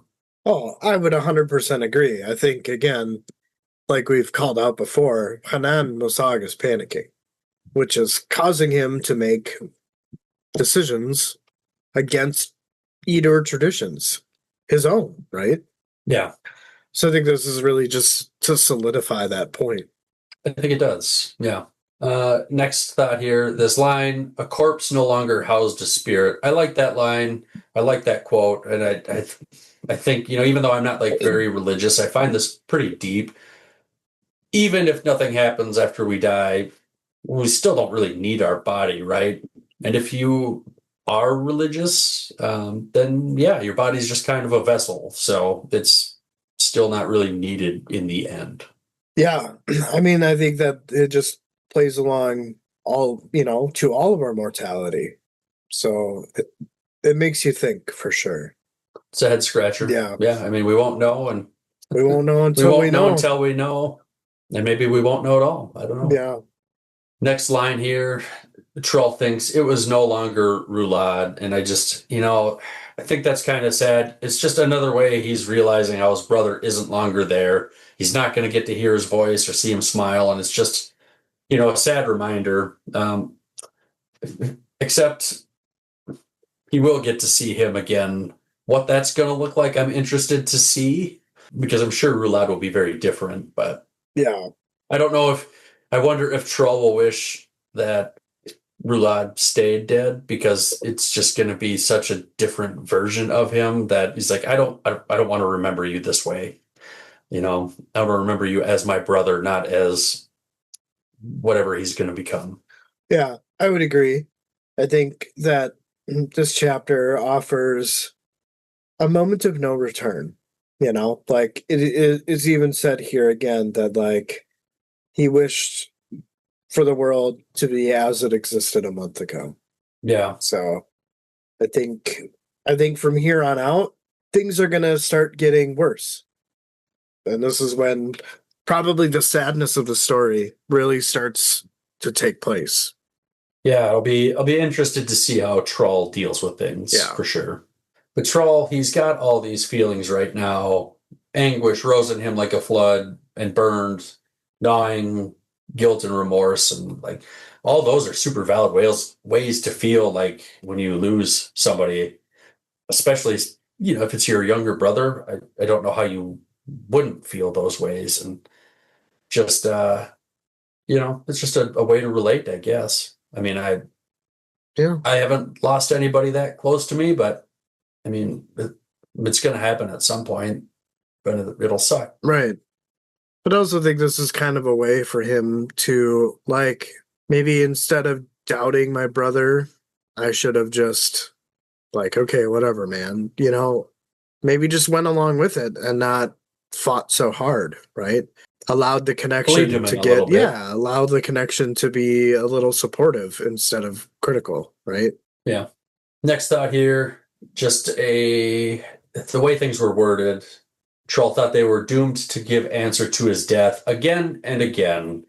And I kind of just wonder if this is a clever little hint at him being the bringer of midnight tides. Think so.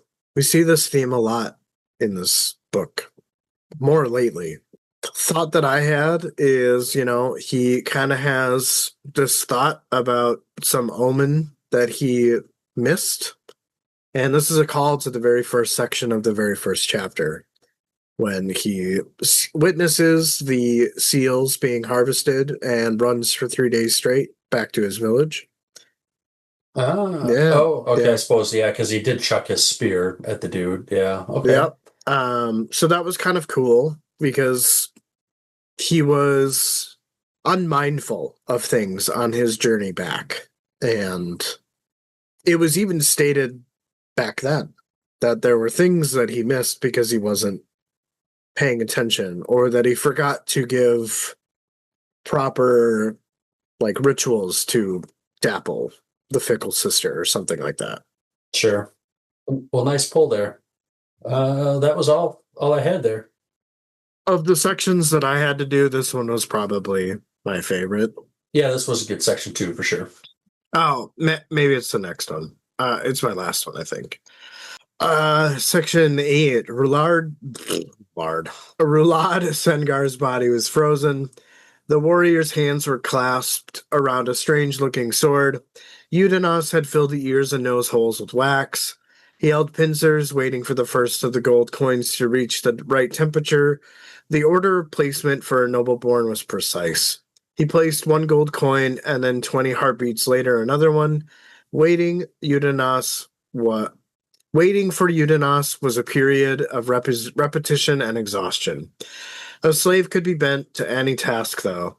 There were hard truths in the criticisms of the spirit if one took the time to point them out.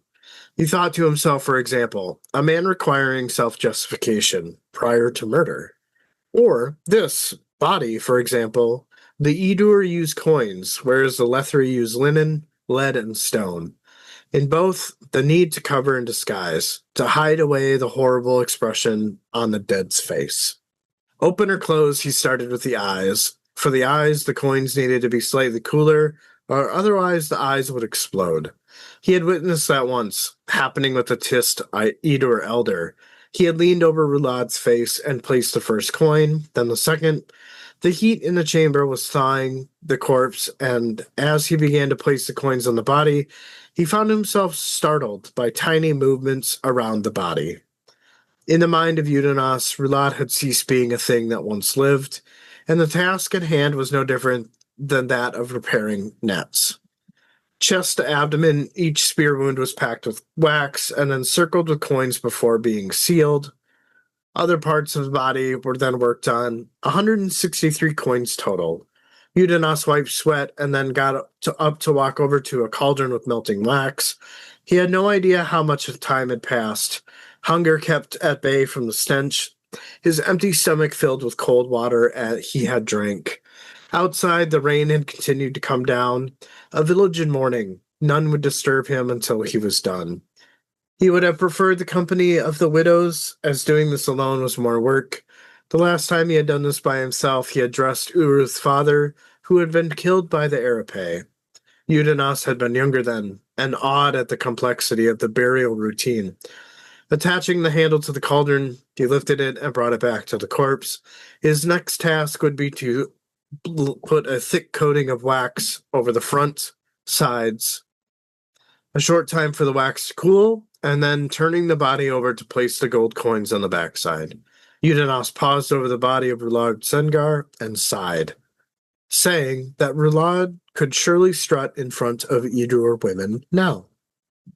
I don't think you made note of it, but man, talking about like if the coins are too hot and exploding the eyes, like that's pretty gnarly. Yeah, that is really gnarly. But it just kind of like goes to his experience. I felt like I didn't really have any thoughts because it's brutal enough the way that it's written. I don't know. But, yeah. Or potentially brutal enough. Yeah. I came up with a new word the other day, speaking of brutal. I don't even remember what the context was, but I was like talking to my boss, and he was like sarcastically like being funny, and I was just like, and then he turned to me and he's like, "Oh, or is that too rude?" And I'm like, "No, that was rudal." So Nice. yeah, that was brutal and rude. But again, we were all joking about. I don't even remember what. Nice. I think the big thing that I'm taking away from this section is just Undiaas's indifference, right? Like he's been tasked with this so much that he knows this procedure by the back of his hand, right? But it's weird because the indifference almost comes out as like a slap in Roulade's face. But I don't really think that's what you're supposed to take away from it. I think it's just the fact that he's done this so many times that it's really no different than the repairing of the nets. I feel like it's meant to be innocuous, right? Like it's not meant to offend Roulade, even though I could easily see readers taking that out of this. Like, oh, I don't like Undiaas because he disrespects the dad, or you know what I mean? Like it gets purely just his, he's indifferent. I've done this a million times. But why wouldn't he be indifferent? I mean, he's a slave. He doesn't have any love for these people. He doesn't like. He's a piece of shit to these people, right? They don't care about him either. So like, Right. He's got this task and he'll do it because he has to. But I mean, yeah, he's not going to enjoy it. Yeah, I mean, I totally agree. So I wanted to call that out. How it could be, taken as disrespect, and even what he says at the end, right? Like that might be a little disrespectful or a little brutal. Nice to work that in. That was nice. But my comment at the end of this is just not even really about the saying, but the section itself. Like, I really enjoyed the passage of time here, and I thought it was just extremely well placed. Like, it seems like a really good placeholder for what comes after all of this. Again, it just kind of like delays the suspense. It delays the tension in a very good intentional way. Well, I will say, even if Undiaas is being disrespectful, I'm here for it because he's a slave, and I'm always like, I will always cheer for the underdog, the oppressed, the the slaves. Like I hope he gets a better life. I don't know if he will. Maybe he'll get killed somewhere along the way, but nobody should have to be a slave. No, absolutely. All right, well, I'm ready to move on. Section 9. Fear said the morning had begun. Troll asked what had been decided in the case of Fear, and Fear said nothing as he walked to the hearth. He continued speaking and said the Warlock King said their efforts were a failure, and worse yet, he believes they betrayed him. Fear said he tried to hide that suspicion, but he could see it all the same. Troll was silent for a moment and then spoke, asking his brother when this betrayal began and with whom. Fear said Troll had doubted the gift from the very start. Troll said he doubts it even more now. A sword that won't give up its grip on a dead warrior? What kind of weapon is that? What sorcery is within it? Did he look closely at the blade? It was well made, but there are shards trapped in the iron of some other metal which resisted the forging. Any apprentice will tell you that the blade will shatter with its first blow. Fear said surely it had been invested with sorcery to protect from that. Troll sighed and said Rulad's body was being prepared. Fear said it had begun, and the Warlock King had taken their parents into the privacy of a longhouse while the others are forbidden to enter. There would be negotiations. Troll said the severing of their youngest son's hand in exchange for what? Fear didn't know and said it would be announced publicly, so for the meantime, they were on their own. Troll asked where Benatas was. Fear shrugged and said the healers took him and it would be days before they saw him. Mages were difficult to heal, especially when they had broken bones. Troll walked to a bench and sat down. This whole journey had seemed unreal to him, and if he didn't have the scars from it, he may not believe it had took place. The Jek had been soul taken. He didn't realize. To be soul taken was a gift from Father Shadow and his kin. It belonged to the skies and creatures of immense power. That primitive and ignorant barbarians should possess such a gift made no sense. Fear told his brother they faced a grave test now. Troll said he sensed it too. Something was coming, and Fear said he was not used to feeling this way, feeling helpless. Troll echoed these feelings. Though in truth, Troll thought it wasn't entirely true. Some feelings one just learned to live with. He didn't have any of the same physical talents as his brother. It seemed his one true skill was relentless observation. He said they should get some rest as exhaustion wasn't good in these moments. Nothing would be announced without them. Fear said that was true. He put his hand on Troll's shoulder and said he would always want Troll at his side to keep him from stumbling. And then they walked to their sleeping chamber. This surprised Troll. He was in disbelief, and he thought as he had been given his brother words of comfort, he had done the same in return. Theratus had told him they could hear the sounds of battle cutting through the snow over and over again.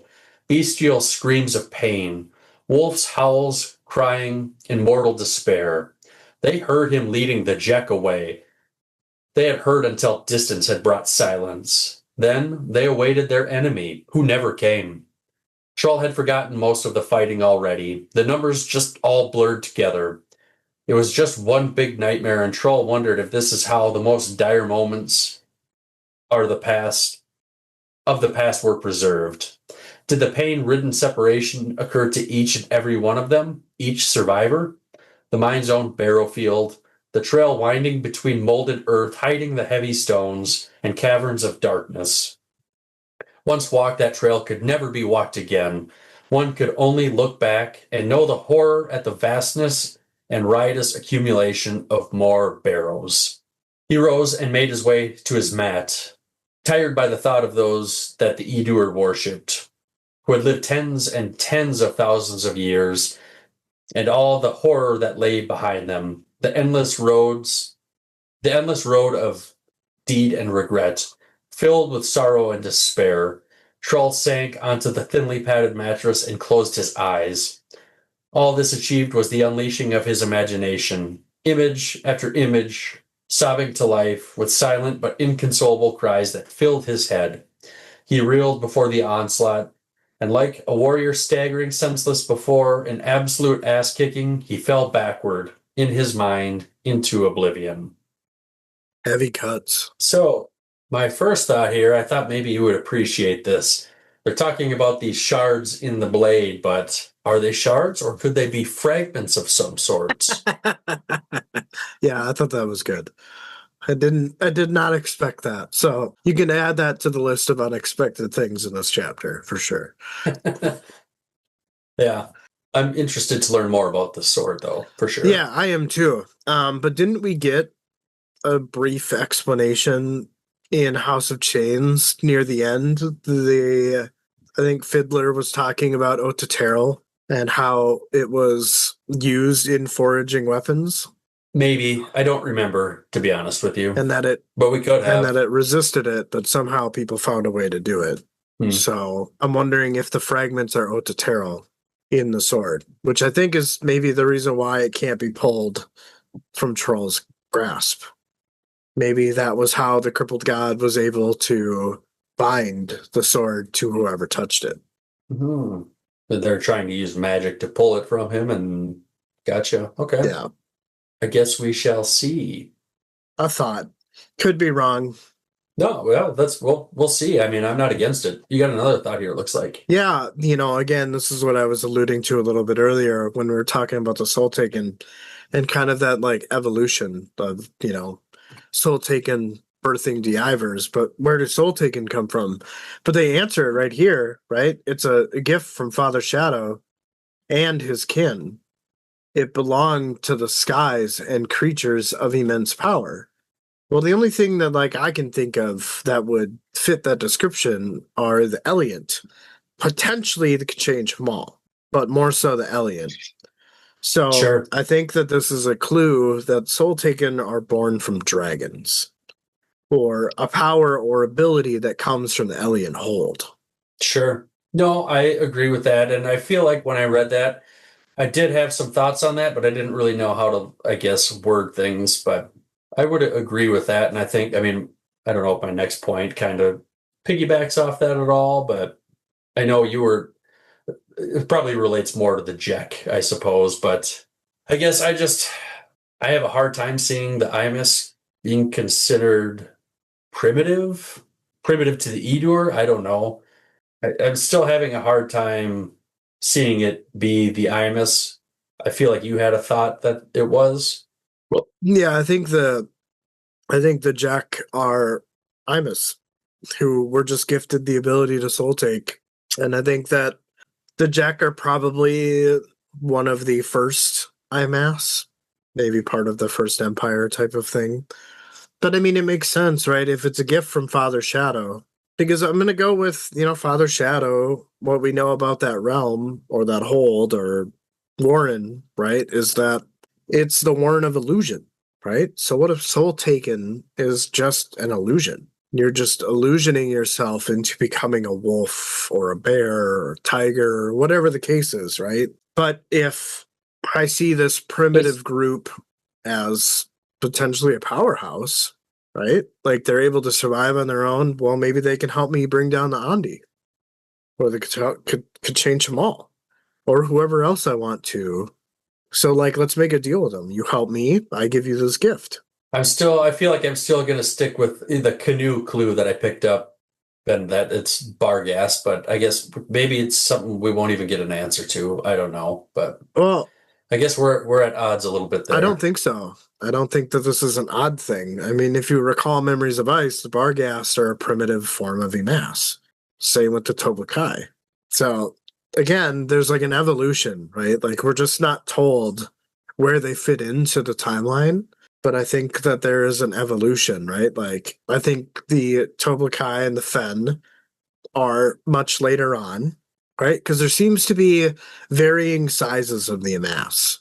When in House of Chains, when Anrak and Troll are being accompanied by Monarch Ocham and Ibram Golan, right? In those sections, some of the Emas, they're varying sizes of Emas.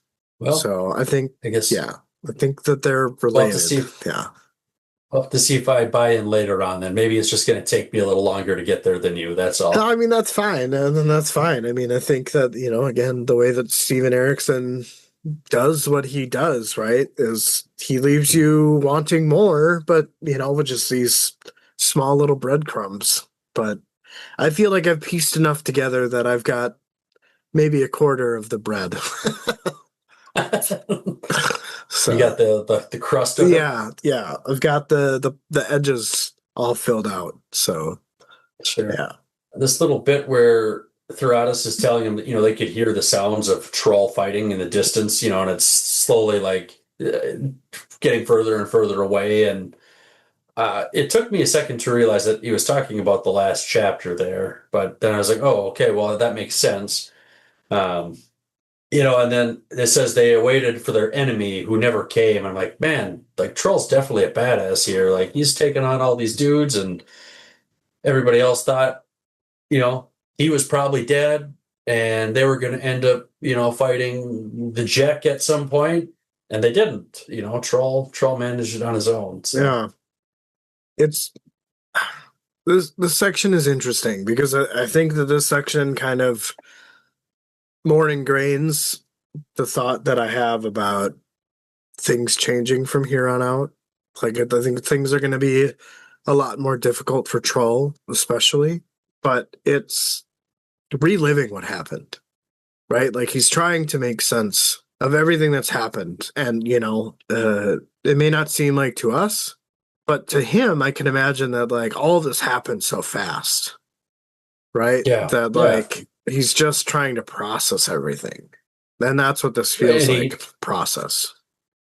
Yeah, he kind of can't, right? Because he's just like, it's all just a blur to him. And yeah. Yeah. And it kind of leads into my like last two thoughts here. It talks about, did the pain-ridden separation occur to each and every one of them, each survivor, and talks about the Mind's Own Barrow Field and that type of thing. And it's just, to me, that just feels like survivor's guilt. And then it says the accumulation of more barrows, and it's just like, well, feels like more survivor's guilt to me. Yeah, I would agree. It was definitely something that I hadn't thought of until I saw your comment specifically around survivor's guilt. So it was a good addition to the things he's feeling and processing. Well, thank you. That was all I had, though, for that section here. All right. Well, here's my last one. But probably my favorite of the sections that I've had to summarize in this chapter. A gleam of gold swirled before Undiaas's eyes. He leaned back, only now feeling the exhaustion in his limbs. He stared down at the gold-studded back of Rulad Sengar. The wax coating was cooled and became opaque. He thought to himself that wealth belonged to the dead, or for one such as him, beyond his reach. He thought about this for a second. Indebtedness and poverty, the limit of most lives. Only a small population of Lethri knew riches could indulge in excess. Undiaas frowned at his feelings. There was no envy, only sorrow. As all that was beyond his reach, in a strange way, the Lethri had become remote and alien like the Edur. He was clearly disconnected. The dark motion of the living and the perfect immobility of Rulad. God damn it! Rulad Sengar. Rulad Sengar. He prepared for his final task before leaving the chamber.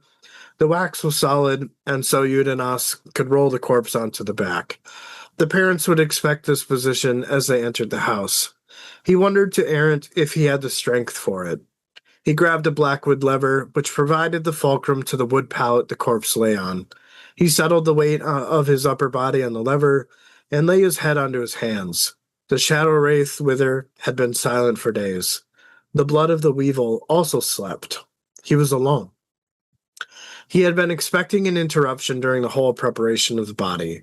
Likely, Hannan Mosag and his Krishnan thundering into the chamber to cut off the fingers or hand of Rulad Sengar. Being that he had no instructions, he wrapped the sword in wax at an angle. He drew a deep breath and put his weight down on the lever. The body lifted a fraction, Spiderwebbed cracks formed in the wax as the body kept moving. Undiaas pushed hard till the body was on its side. The sword and its weight clanked against the stone pallet, drawing the arm with it. Undiaas cursed under his breath and blinked sweat from his eyes. Plate-sized pieces of wax had fallen away. At least the coins were still embedded into the corpse. He fixed a restraining strap to the lever and moved to reposition the sword so he could, in increments, get the body back on its back. Undiaas caught his breath. Another coating of wax was needed to repair the damage. Then he could be done with this nightmare. He stumbled back to the cauldron to grab the wax. He heard a strange snapping sound behind him. He turned and studied the corpse, seeking to find the source of the snapping sound, looking for broken pieces of wax. He found it, along the jaw, splitting wide over the mouth. He remembered when the corpse was unwrapped that the mouth had been opened. He thought that it was possible that he may have to sew the mouth shut. He picked up the cauldron of wax and headed back to the body. The head of Roulade snapped back and breath was taken. The corpse then screamed. I think it's my favorite because, again, it kind of goes back to like that horror theme that we talk about also often in these chapters and these episodes. Like, again, when I read these sections, when I read this book, these chapters, Pages of the Fallen, right? Like, I see it. I see every detail. I see every motion. I see every movement. And it's just so damn exciting. So this one definitely appealed to the visual side of me. Yeah, it's super visual, and it's neat getting to just get more of this ritual, right? I mean, we kind of saw it a little bit before, but to get like the whole thing here was pretty interesting. Right. Yeah, exactly. Yeah, it's just so cool, right? And the stupid part is that it was short. Thematically, it was great. As far as like specific things to point out, I only had two. And that first one is just this thought about, poverty and in being in debt is the limit to most lives. And only a small population of the Lethery knew riches, and they could indulge in excess, right? It seems like just a statement at face value, but it's also more than that. While the majority are living to survive, the others are living.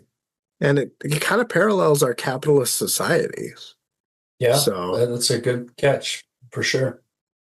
And then another parallel to, well, not really a parallel, but I made this comment, he went out of this world screaming, then came back in screaming. And I just thought that was funny. Because usually it's the opposite way, right? He's done a little bit of screaming. Yeah. Yeah. But I thought it was really cool, just this detail, right? Like he hears this snapping sound, right? As he's like grabbing the wax from the cauldron. And so like he turns around and then he's looking at the corpse, right? And like you could just see it, right? Like there's this missing piece of wax over his mouth that's like open wide, right? And that is how Roulade is able to take breath. Before he starts screaming. Exactly. So it was just a really cool lead up. And I just absolutely love that. Like to the thought where he's like, damn, I'm going to have to sew that thing shut, Yeah. Yeah. Those were my thoughts for that cool section. Ready to bring this one home? Let's bring her home. I really don't know if I like this first section or this last section better. Yeah, I'm not sure. But we will go for it here. We'll call it a tie. Sure. From nothingness, a scene slowly came into resolution, and Troll found himself standing against swirling wind and snow. He was surrounded by a ring of dark, vague shapes. The smeared gleam of amber eyes fixed on him. Troll reached for his sword and found the scabbard empty. At least the Jack had found. At last, the Jack had found, and this had been found, and this time there would be no escape. I think I fucked that sentence up. The wolves edged closer, and the howling wind filled his ears. He looked for a dagger, anything, but couldn't find anything. His hands were numb, and the snow stung his eyes. His heart was pounding, and he was filled with terror, the same way a drowning man is filled by the inrush of deadly water. the sudden loss of strength, and with it, will. The wolves charged, jaws closed on his limbs, and teeth punctured his skin as he was dragged beneath the onslaught. One bit at his neck, another tore his belly. Then he opened his eyes and he was on his sleeping mat, and he heard screaming. Fear was in the entranceway and looked confused.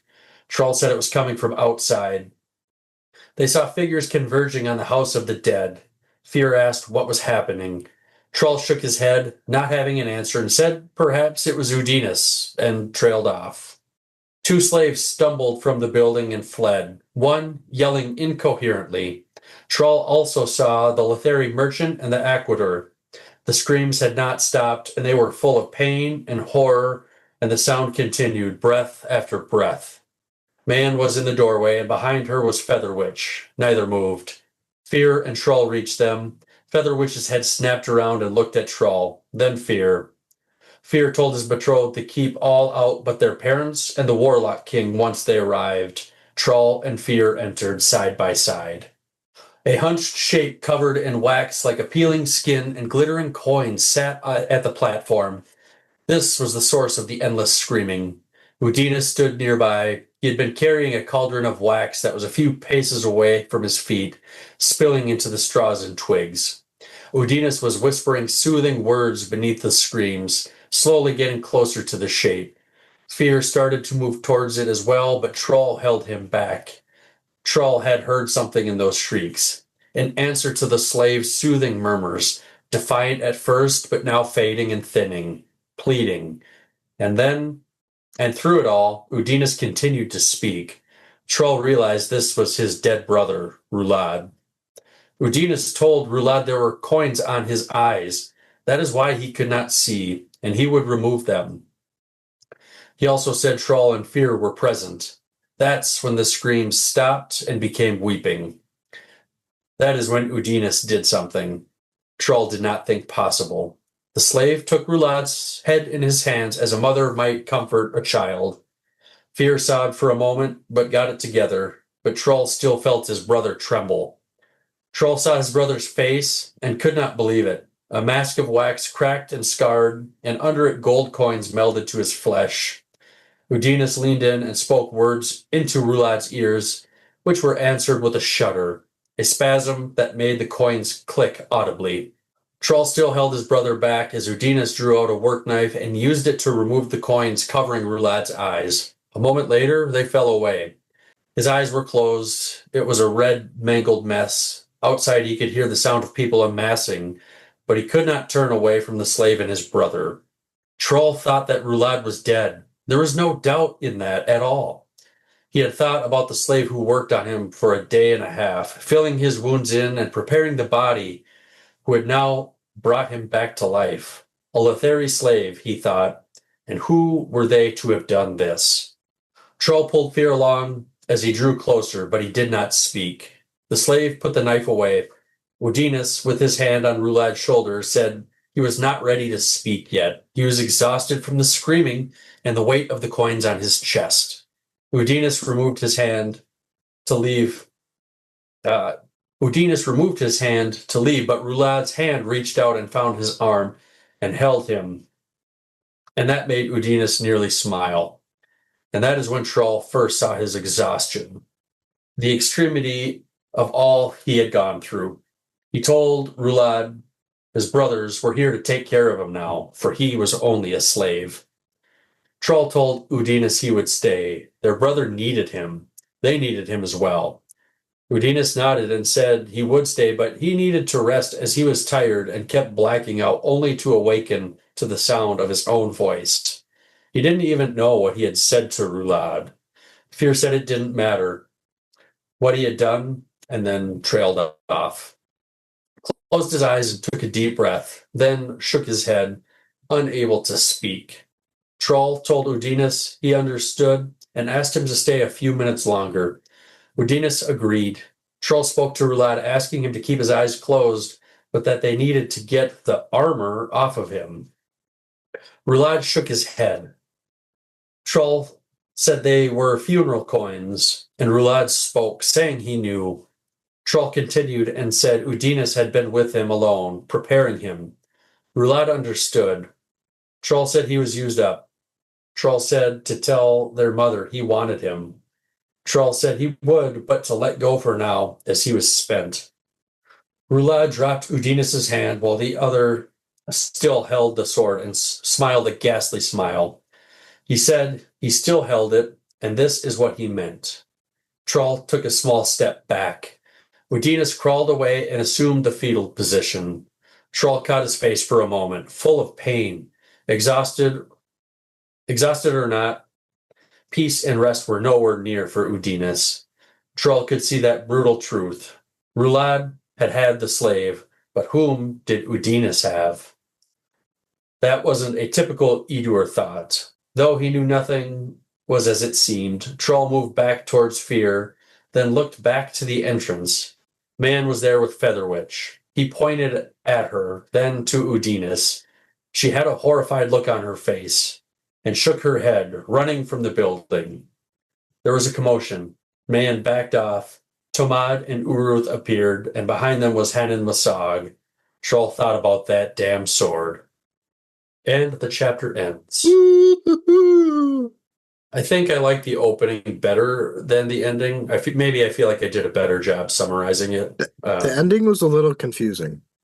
Yeah, I'm not entirely sure what's going on with everything, but I don't really know if there's enough description of how like fucked up it is that Roulade is like alive again, because like that just doesn't happen, right? You prepare a body, and that's kind of it. Like you move on with the process, and now this whole process is way messed up because this guy's supposed to be dead, but he's not anymore. So that's unusual. I would agree. It's kind of the it's a horror trope, right? Like you're preparing a body and it comes back to life. Like that is a fear that often makes people not want to be a mortician, right? That's a very real thing. And now it's happened. Yeah. I think that would be an interesting job. I think where I would have a hard time is just people and their emotions, I guess, reacting to however their family member died, I guess. But it's an interesting line of work. Yeah. But well, you have to be a little bit of an artist too, because like sometimes you have to rebuild facial features depending on what happened to the body, right? It's a little bit of like but human taxidermy a bit, Sure. Yeah. I wonder if, in some of those cases, people maybe just opt for cremation. But I mean, yeah, you're definitely right. Like there could be some reconstruction for sure. Yeah. My first thought here, though, is just like I could hear so clearly in my head Roulade just screaming over and over again, right? In my head, this is horrible and amazing at the same time. And maybe I'm kind of messed up for thinking that, but I don't know. It was gnarly. Yeah, I think it serves as, I don't know. While the elements and those some of the specifics of what's going on is incredibly alluring to me, I think there's something to be said about as soon as Fear and Troll arrive, he stops screaming. So is that comfort or is that manipulation? I would like to think it's more comfort, but I guess I don't know if we know enough. Right.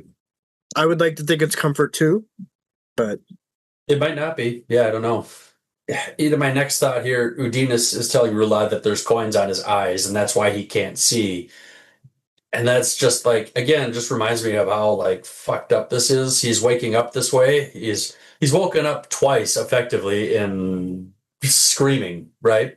I couldn't imagine waking up that way. And then you wake up and you can't see, and somebody tells you, yeah, we put coins on your eyes, and that's because in your society, like that's what you do with death. Right. And so you just get hit with again the fact that like I was dead and they were preparing my body, but now I'm back. So I don't know how you reconcile that, how you come to terms with that. It takes you a minute, I would imagine. Takes a second. Yeah. What do you think? What do you think about this? Like, I almost kind of get the sense that like Troll recognizes that Undiaas is like soothing Roulade.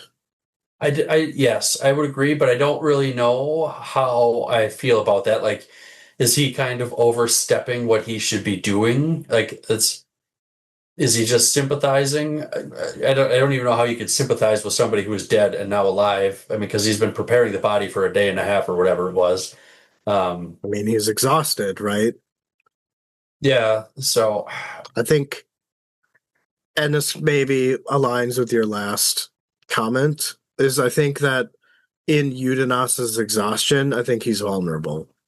So I don't think it's actually him talking to Ruad. who do you think it is then? Either Featherwitch or maybe Wither.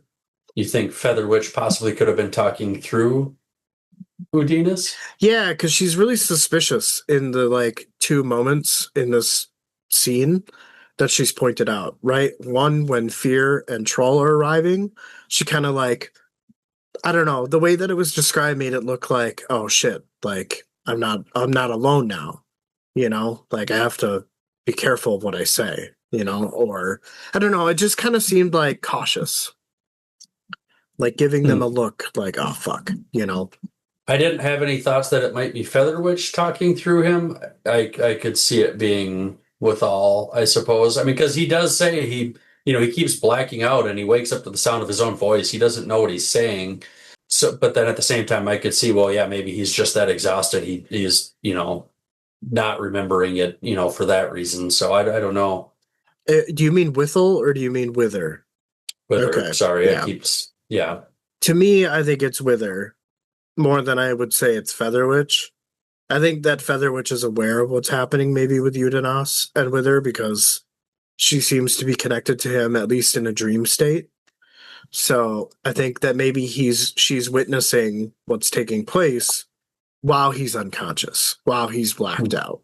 And Wither being, a Tiste looking for revenge, essentially, right? What better way to do that than to soothe a Tiste Edur back from the dead? How is that going to gain any sort of revenge? Because maybe he can manipulate Rulad to take out the Edur. Okay, maybe. Yeah, I don't know. I wonder how much like Rulad will be himself or not. How easily can he be manipulated here, or how like driven will he be on the crippled gods like directives or whatever? I guess we'll have to kind of see. Right, or maybe Wither is in with the crippled god. Maybe he's using Undiaas to spy in some way, shape, or form. We'll have to keep reading and finding out for sure. Those are like my asinine left field kind of thoughts, just based on like the small details in this section. Sure. My last thought here, I guess maybe this is where you're feeling a little confused as well, but man was there with Featherwitch. He pointed at her, then to Undiaas. She had a horrified look on her face, shook her head, and ran from the building. So Featherwitch took off running then, and then man backed off. Tomad and Uruth appeared. What do you think that's about, her taking off running? Kind of, similar to what I was saying before. I think that, she's witnessing what's happening during his moments of blacking out. And I think that maybe this is where Rulad is being given his instructions from the crippled god. And she's horrified by what she's witnessed. And so she runs from the building. Because, I mean, she seems to have this ability of divination. So I would imagine that what she has divinated or conjured or saw, right, is maybe coming true at this point in time. And, like, she's shook. Well, we will see. I guess that's all I had on that section.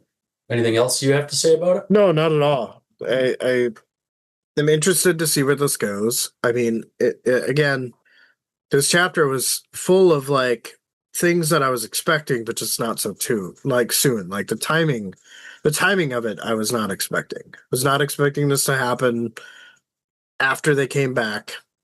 Like I was like even the soul taken thing, I was not expecting an explanation on that right away either. So it was nice to have some quick validation, whether they're emass or not, and that's still up in the air. But I mean, at least we know, right? And we know the emass can be soul taken. So yeah, I'm definitely excited to move forward as well. I've felt like probably more so in this book than any of the others. Like whenever we finish a chapter, I've always been satisfied, and I'm like, okay, but now I'm ready to see what the other side is doing. But right now, that's maybe shifted a little bit. I want to stick like with this because I mean, especially this chapter was so interesting. I'm like, okay, like I need to know what's happening next now. But I would suspect we will probably go back to like Bug and Tehol and Yeah. that other group. So Yeah, we'll take a break We'll from see. Edur for a little bit. But yeah, I will I'm curious as to what's gonna happen. I did page through when I finished my summaries the other day, and the next chapter is almost 60 pages. So I thought it was almost 50, but yeah, I paged through to see two. But yeah, looks like it'll be a little bit of a longer one. yeah, I think it's like 57 in total.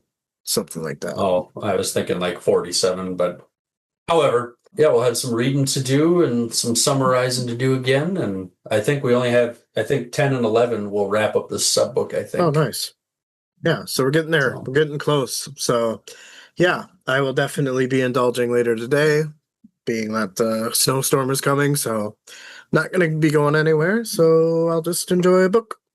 Well, we got a pretty big hockey game tonight for the Mavericks. So, conference semifinals, if we win that, we will play next weekend at home. So, just single elimination, not best of 3 this time. So, we got to Pull it together. play Michigan. We play Michigan Tech, and we got to take it to them. So, we'll see what happens. Nice. All right, man. But by the time this episode comes out, that will be long done one way or the other. I'll either be in a really good mood or I'll be bummed out. So. That's fair. All right, man. Well, it was a pleasure. Another great episode. I guess talk to you in a week or two.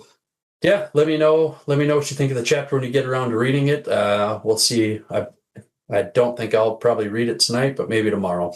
Sounds good, man. All right, dude. Well, have a good weekend. We'll talk soon. All right, later, buddy. Bye. Bye.